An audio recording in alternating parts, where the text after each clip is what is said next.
بیٹی جارا کیا تم ہو؟ نہیں ابا حضور، یہ میں ہوں، آپ کا بڑا بیٹا سارا شکو۔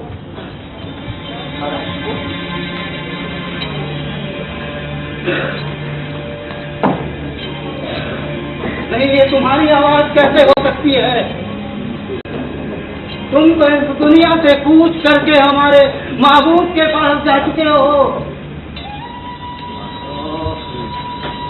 میں تو بڈھا گوشے تنہائی میں کسی طرح کی آوازیں سنتا رہتا ہوں میں۔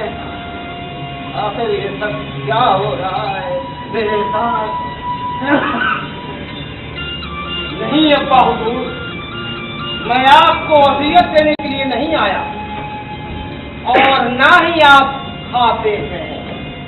یہ میں ہوں، آپ کا بیٹا تارا شکو۔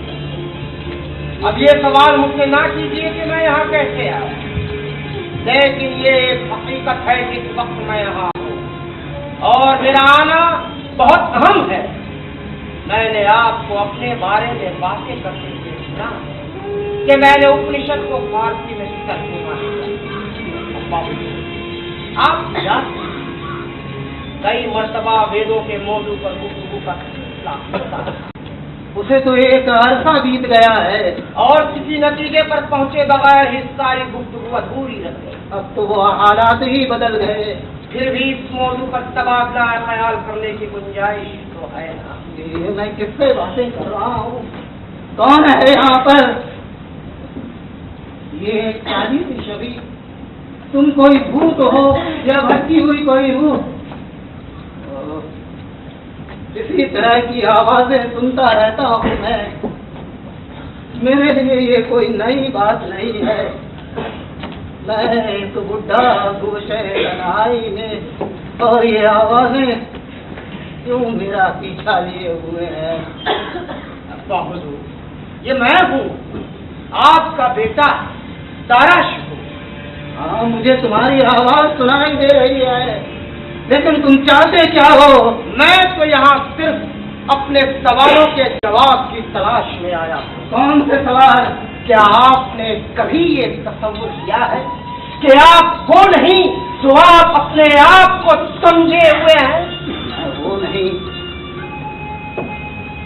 جو میں اپنے آپ کو سمجھے ہوا ہوں، تو پھر کیا ہوں میں شہنشاہ شاہجہاں ہوں، لیکن اس وقت کوئی اور تخت نشین ہے۔ جب تک میری سانس چل رہی ہے میں ہی شہنشاہ ہوں، سمجھے تم؟ میری موت کے بعد تم لوگ آپس میں جھگڑتے رہنا۔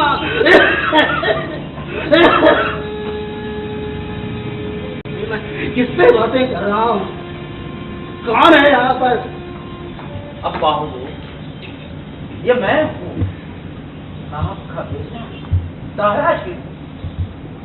میرے یہاں آنے کا مقصد یہی ہے کہ میں جو کچھ بھی کہنا چاہتا ہوں اسے آپ سنیں، اور اس کا تعلق ہمارے اس سرزمین سے ہے جو کہ ہمارے ہی تقدیروں میں لکھی جا چکی ہے، اور یہی ہماری زندگی کا ایک دعوت ہے۔ اس دنیا میں ہر چیز ایک دوسرے سے منسلک ہے، ہر چیز کا ایک مقصد ہے، اور اس کے ساتھ ساتھ ایک پیغام ہے۔ سچ تو یہ ہے کہ اس دنیا میں ادنا سے ادنا چیز کا بھی ایک مقصد ہے۔ جانتا ہوں میں یہ سب کچھ، تم کہنا کیا چاہتے ہو؟ میں کہنا چاہتا ہوں کہ آپ ایک اوتار ہیں۔ تو تم یہ کہنا چاہتے ہو کہ میں ایک ہندو ہوں یا پھر اسی قسم کی کوئی شخصیت؟ نہیں ابا، آپ وہ نہیں جو آپ اپنے آپ کو سمجھیں، آپ تو انسانی شکل میں ایک مجسمہ ہیں۔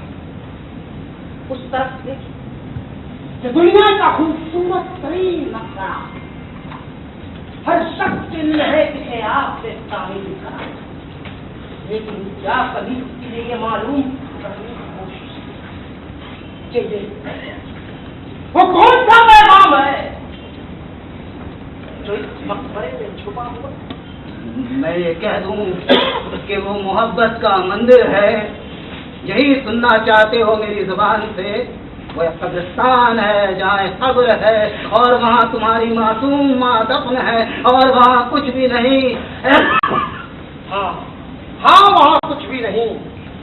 حقیقت تو یہ ہے کہ اس کے پس پردہ کوئی پیغام بھی ہو سکتا ہے، اور یہ بھی ہو سکتا ہے کہ اس کے پس پردہ کوئی پیغام بھی ہو۔ یہ ہر اس شخص پہ منحصر ہے کہ وہ کس نقطۂ نگاہ سے اس کی طرف دیکھتا ہے۔ ہاں بہت، یہی تو میں کہنا چاہتا ہوں کہ ہر وہ شخص جو اس میں دیکھتا ہے اسے اپنے نقطۂ نظر سے دیکھتا ہے، لیکن سوال میرا یہ ہے کہ اس میں آپ کو کیا نظر آتا ہے؟ نظر آتا، میں دیکھتا ہوں کہ وہاں تمہاری معصوم ماں دفن ہے، لیکن جب آپ اس شے نشی میں گھومتے رہتے اور آپ کی نظر اس عمارت پر پڑتی ہے تو کیا آپ کے آنکھوں میں آنکھیں نہیں گرتی؟ آپ کو اپنی بے بسی پر الجھن نہیں ہوتی؟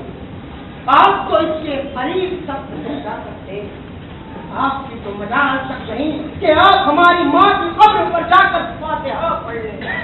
یہ سچ ہے، میں کیوں نہیں جا سکتا؟ آخر میں وہاں جا کر فاتحہ کیوں نہیں پڑھ سکتا؟ یا اللہ، ایسا کیوں میرے اللہ؟ آپ ہی سوال کر رہے ہیں جبکہ آپ اچھی طرح سے جانتے ہیں کہ آپ ہی کا نکما بیٹا اورنگزیب اس بات سے قائم ہے۔ اگر آپ نے اس عمارت کی دہلیز کے باہر قدم رکھا تو آپ کے ہمدرد اور وفادار فوجی آپ کو پھر سے تخت نشین کر دیں۔ اب مجھے تخت کی کوئی تمنا نہیں ہے، میں ایک بوڑھا انسان تخت حاصل کرنے کا خواب ہی کیوں دیکھوں؟ ہاں، اس کے ساتھ ساتھ جہاں کروفر ہیں وہاں اس کی ذمہ داریاں بھی ہیں۔ تھکا مالا ایک بوڑھا انسان، پچھلے 7-8 برسوں میں نے تخت کے حاصل کرنے کے تصور کو ہی ختم کر دیا اپنے اندر۔ لیکن افسوس اس کا ہے کہ اورنگزیب اس حقیقت سے آگاہ نہیں، یا ہو سکتا ہے اسے بات کا اعتبار نہ ہو، اسے تو خوف ہے کہیں آپ کی رعایا بغاوت نہ کر دے۔ اب مجھے تخت کی کوئی تمنا نہیں ہے۔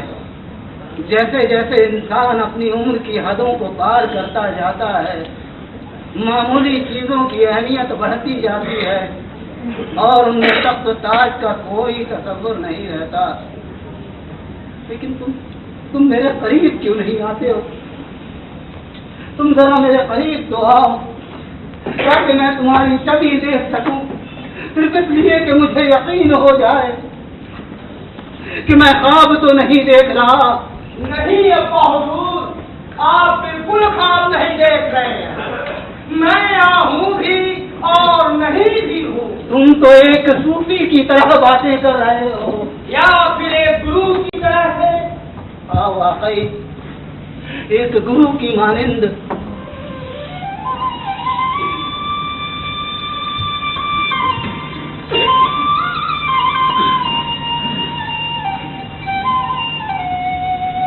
ان سب راستوں ایک ہی منزل مقصود ہے اور وہ ہے رب العالمین کی ذات، جو مختلف ناموں سے یاد کیا جاتا ہے۔ ایشور، خدا، بھگوان اور اللہ، یہ سینکڑوں ناموں سے منسوب ہوتا ہے اور کسی نام سے بھی یہ سب جذب ہو جاتے ہیں معدومیت اور برہمانی وحدت کرتا۔ تم کہنا کیا چاہتے ہو؟ میری سمجھ میں کچھ بھی نہیں آ رہا ہے۔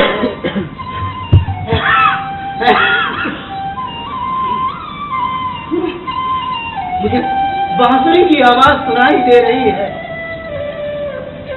یہ